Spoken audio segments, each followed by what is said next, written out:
കോൺഗ്രസിന്റെ രണ്ടാം ഘട്ട സ്ഥാനാർത്ഥി പട്ടിക ഇതുവരെയും പുറത്തു വന്നിട്ടില്ല. കൈവിട്ട കളിയോ എന്നാണ് ചോദ്യം. കൈവിട്ട കളിയോ മാധു?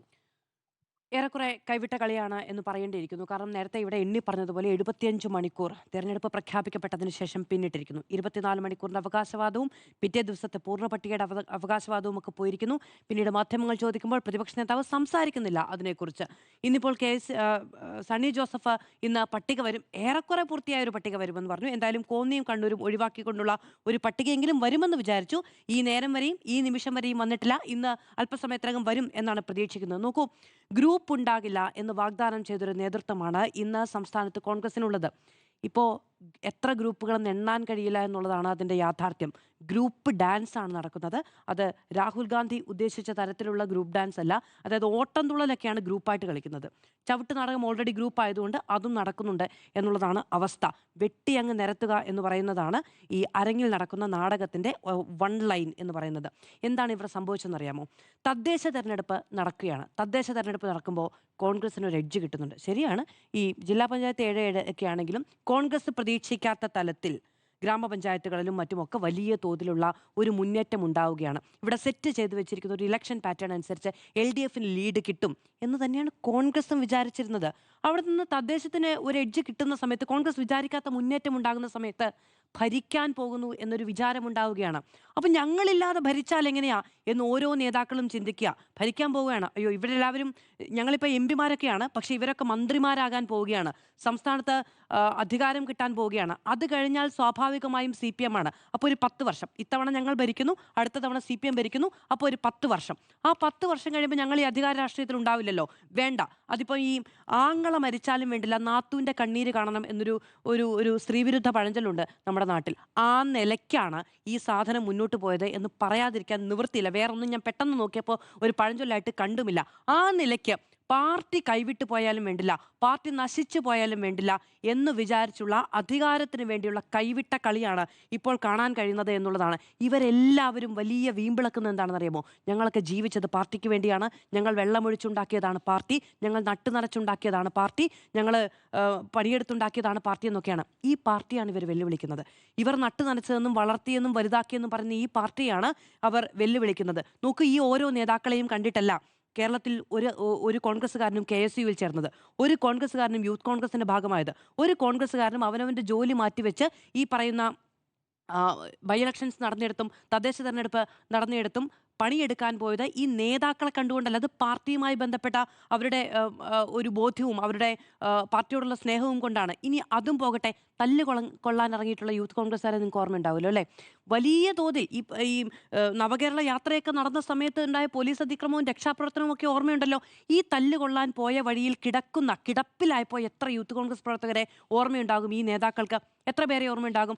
ഈ ഒരു പെൺകുട്ടിയുണ്ട്, മേഘ എന്നോ മറ്റുമാണ് പേര്, കിടപ്പിലായി പോയെന്നേ. കണ്ണ് നഷ്ടപ്പെട്ട യൂത്ത് കോൺഗ്രസ്സുകാരുണ്ട്, ഇടുക്കിയിലാണെന്നാണ് ഞാൻ വിചാരിക്കുന്നത്. ഒരു 10-35 വയസ്സിലൊരു ചെറുപ്പക്കാരൻ്റെ കണ്ണ് നഷ്ടപ്പെട്ടു പോവുക എന്ന് പറഞ്ഞാൽ എന്താണ്?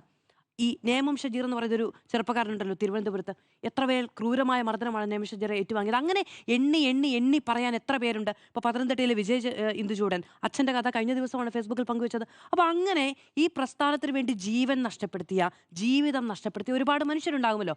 അവരോട് മുഖത്ത് നോക്കി കൊഞ്ഞനം കുത്തുന്ന നിലപാടാണ് കാണിക്കുക. എന്നിട്ട് പറയുന്നത് എന്താ? പാർട്ടി സ്നേഹം, ഞങ്ങൾ ഉണ്ടാക്കിയതാണ് പാർട്ടി, ഞങ്ങളെ ഉണ്ടാക്കിയത് പാർട്ടിയാണെന്നൊക്കെയാണ് പറയുന്നത്.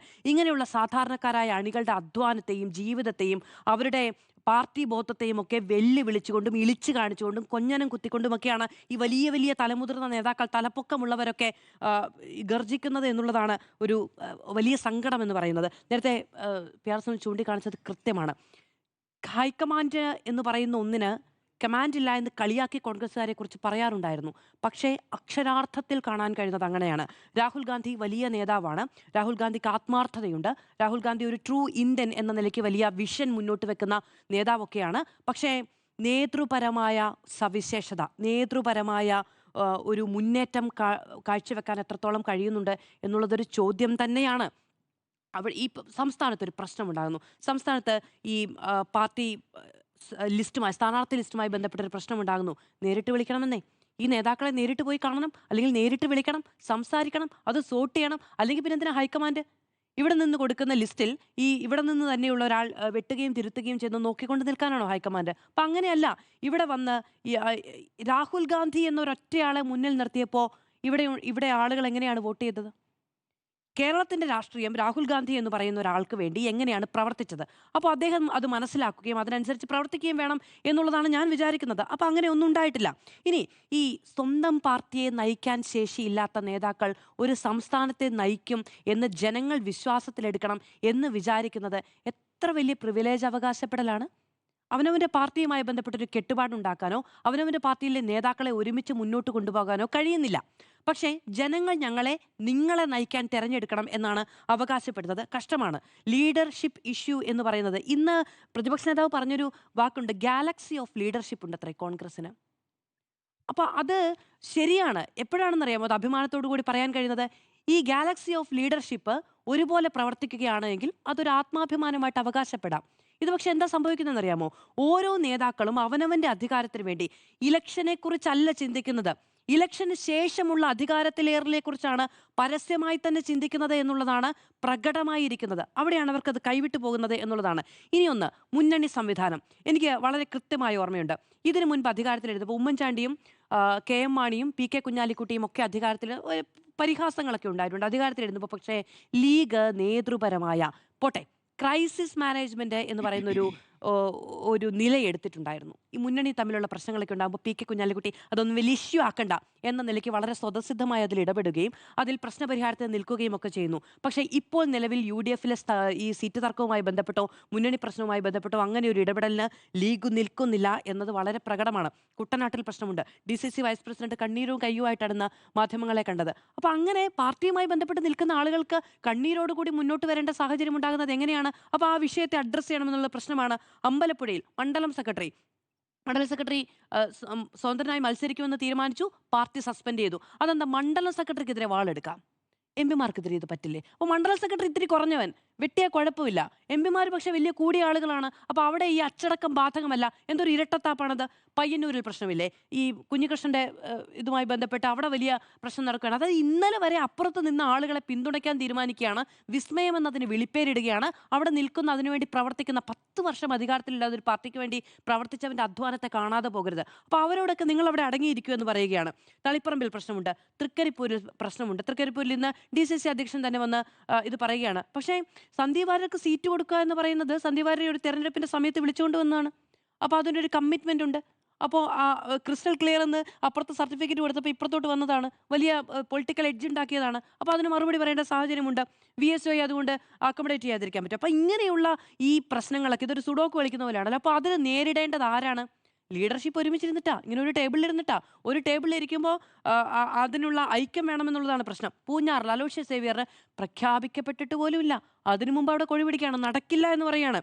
ഇങ്ങനെ ഇപ്പോൾ K സുധാകരന് സീറ്റ് കൊടുക്കാൻ തീരുമാനിക്കുന്നു. അപ്പോൾ ഇവിടെ പ്രശ്നമാവും. ഇവിടെ കോന്നിയുമായിട്ട് ബന്ധപ്പെട്ട പ്രശ്നം ഉണ്ടാകും. അടൂർ പ്രകാശ് ആരാ? അദ്ദേഹമാണ് ഈ സംഘടന, ഈ സംവിധാനത്തെ മുന്നോട്ട് നയിക്കുന്ന ചുമതലപ്പെട്ട ഒരാൾ. അപ്പോൾ ഇങ്ങനെ ഈ പ്രസ്ഥാനത്തിൻ്റെ ഏറ്റവും അമരക്കാർ, ഏറ്റവും തലയെടുപ്പുള്ള നേതാക്കളെ ഒരുമിച്ച് കൊണ്ടുപോകാൻ തീരുമാനിക്കുന്ന നേതാക്കൾ, അല്ലെങ്കിൽ അടുത്ത ഞങ്ങൾക്ക് ഈ പറയുന്ന ഗാലക്സി ഓഫ് ലീഡർഷിപ്പിലെ പ്രധാനപ്പെട്ട മിന്നും താരകങ്ങളൊക്കെയാണ് നിലവിൽ കോൺഗ്രസിനെ ഇരുട്ടത്ത് നിർത്തിയിരിക്കുന്നത്, മഴയത്ത് നിർത്തിയിരിക്കുന്നത്. തിരിച്ചു വരാനുള്ള ദിവസങ്ങൾ വളരെ ചുരുങ്ങി പോവുകയാണ്. ഇന്നിപ്പോൾ എന്തായാലും ഡൽഹിയിൽ നിന്ന് കേരളത്തിലെ നേതാക്കൾ എല്ലാവരും ഇങ്ങോട്ട് വണ്ടി കയറുന്നു എന്നാണ് അറിഞ്ഞത്. സുധാകരന്റെ പ്രശ്നം അവിടെ നിൽക്കുന്നു. അത് ഹൈക്കമാൻഡിൽ നിന്നൊരു തീരുമാനം വരട്ടെ, ഞങ്ങൾക്കതിൽ പങ്കില്ല. രാഹുൽ ഗാന്ധിയോ മല്ലികാർജ്ജുന ഖാർഗെയോ ഒക്കെ പ്രഖ്യാപിക്കുകയാണ് എന്ന് മറ്റുള്ളവരെ ബോധ്യപ്പെടുത്താനുള്ള ശ്രമമാണ് അവിടെ നടക്കുന്നത്. അപ്പോഴും കോന്നി ഒരു വലിയ പ്രശ്നമായി നിൽക്കുകയാണ്. അടൂർ പ്രകാശ് കൂടി മത്സരിക്കുകയാണ് എന്നാണ് ഇപ്പോൾ മനസ്സിലാകുന്ന കാര്യം. പട്ടിക വരാൻ കാത്തിരിക്കുകയുമാണ്. കൊച്ചിയിൽ അതിനേക്കാൾ വലിയ പ്രശ്നം നടന്നതാണ്. നോക്കൂ, ദീപ്തി മേരി വർഗീസ് 2 തവണയായിട്ട് അവർ അനീതി നേരിടുകയാണ്. അവരോട് മേയർ സ്ഥാനാർത്ഥിത്വവുമായി ബന്ധപ്പെട്ടൊരു അനീതി ഉണ്ടായി. അതിനുശേഷം അവർ വളരെ മനോഹരമായിട്ടാണ് അതിനോട് പ്രതികരിച്ചത്. വേറെ ആരെയും പോലെ പൊട്ടിത്തെറിച്ചോ ഒന്നുമില്ല. വളരെ നീറ്റായി, വളരെ രാഷ്ട്രീയമായ പ്രതികരണമാണ് നടത്തിയത്. ഇപ്പോൾ അവരോട് ഫ്ലെക്സ് വരെ പ്രിന്റ് ചെയ്തോളാൻ പറഞ്ഞു കഴിഞ്ഞിട്ട് എന്താണ് സംഭവിക്കുന്നത്? അവരോട് ആരെങ്കിലും പറയാതെ അവർ സ്വന്തം നിലയ്ക്ക് പോസ്റ്റർ പ്രിന്റ് ചെയ്യുമോ? ഇല്ല. അപ്പോൾ അത് പറഞ്ഞിട്ടുണ്ട്. അതങ്ങനെ ഏകപക്ഷീയമായി ഫോൺ വിളിച്ച് പറയേണ്ട ഒരു കാര്യമായിട്ട് കോൺഗ്രസ് രാത്രിയിൽ 8 മണിക്ക് ശേഷവും യു പ്രൊസീഡ് എന്നാണ് കേന്ദ്രത്തിൽ നിന്ന് അവർക്ക് കിട്ടിയ നിർദ്ദേശം. ഓക്കെ. അപ്പോൾ അത് ഞാൻ ചോദിക്കുന്നത്, അത് ഈ കേന്ദ്രം ഏതാണ്?